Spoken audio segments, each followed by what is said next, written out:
fire crackled in the heart of the Naga village, casting flickering shadows on the faces of the gathered elders. The children leaned in closer, their eyes wide with wonder, as the storyteller began.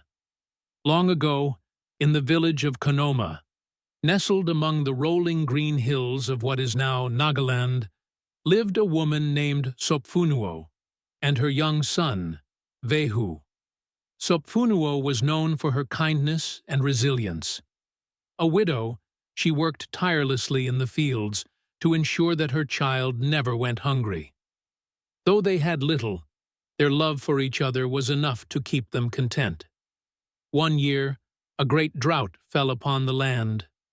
The rivers dried up, crops withered, and hunger loomed over the village like a vulture circling its prey. The people grew desperate, for even the bravest warriors could not fight the wrath of nature. It was then that Sopfünuo overheard the elders speak of a hidden spring deep within the forest. Only those with the purest of hearts, they said, could find its waters. With her son growing weaker by the day, Sopfünuo knew she had no choice. Before dawn, she wrapped Vehu in a shawl and set off. The forest was dark and unwelcoming, filled with whispers and glowing eyes that watched her every step. But she pressed on, whispering reassurances to her child, her heart pounding with both fear and hope. After days of searching, she found it. A pool of crystal-clear water nestled between towering rocks, shimmering under the moonlight. Relief flooded her as she knelt to fill her vessel. But just as she turned to leave, a deep growl froze her in place. A spirit emerged from the shadows, its form both monstrous and regal, its eyes glowing like embers. "Who dares take from the waters of the gods?" it rumbled. Sopfünuo fell to her knees, holding Vehu tightly. "Great Spirit, my child is dying. I ask only for a little water to save him." The spirit studied her for a long moment. "The gods are merciful," it said, "but their gifts are not to be taken lightly. If you drink from this spring, you must offer something in return." Without hesitation, Sopfünuo bowed her head. "I will give anything. Take my life if you must. Just let my son live." The spirit's gaze softened. "A mother's love is powerful, yet fate is not so easily rewritten.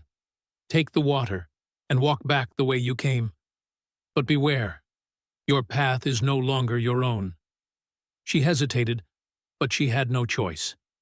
Clutching the vessel, she carried Vehu and fled into the darkness.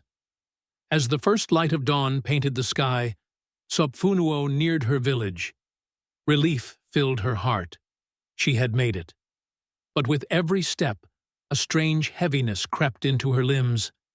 Her legs stiffened, her breath grew shallow, and when she looked at Vehu, his tiny limbs had begun to harden into stone. A realization struck her like a dagger. This was the spirit's price. She collapsed atop a hill overlooking Konoma, her body succumbing to the curse. With the last of her strength, she whispered to her child, her voice a lullaby carried by the wind. "My son, you are my heart, and though we may turn to stone, our love will remain forever." Her words faded into silence, and there, on the hill, the mother and child became one with the earth. Two stones standing side by side, their forms locked in an eternal embrace. When the villagers found them, their hearts ached with sorrow.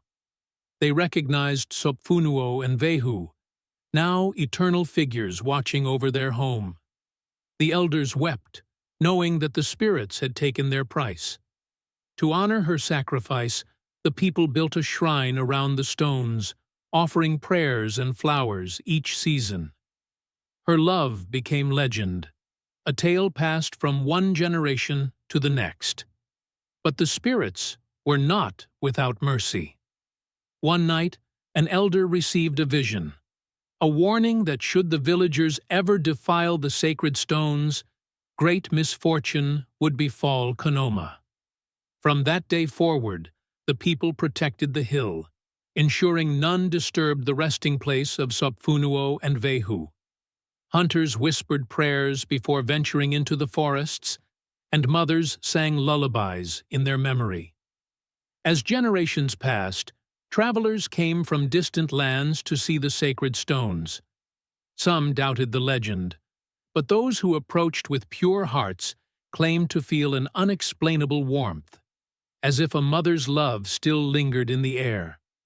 One fateful night, a stranger sought to defile the stones, scoffing at the ancient tale. The moment his hammer struck, a storm arose, and the skies thundered with fury. The villagers watched in awe as a shadowy figure, the guardian spirit of the spring, appeared once more, its fiery eyes burning with rage. The intruder fled, never to be seen again, and from that day forth, none dared to challenge the will of the spirits. The tale of Sopfünuo and Vehu became more than legend. It became the heartbeat of Konoma. Mothers passed it down to their children. Warriors whispered it before battle, and elders recited it under the glow of the evening fire. And so, in the heart of the hills, where the stones stand tall, the love of a mother and her child endures, undying, unshaken, eternal. If you enjoy our video, please like it and subscribe for more.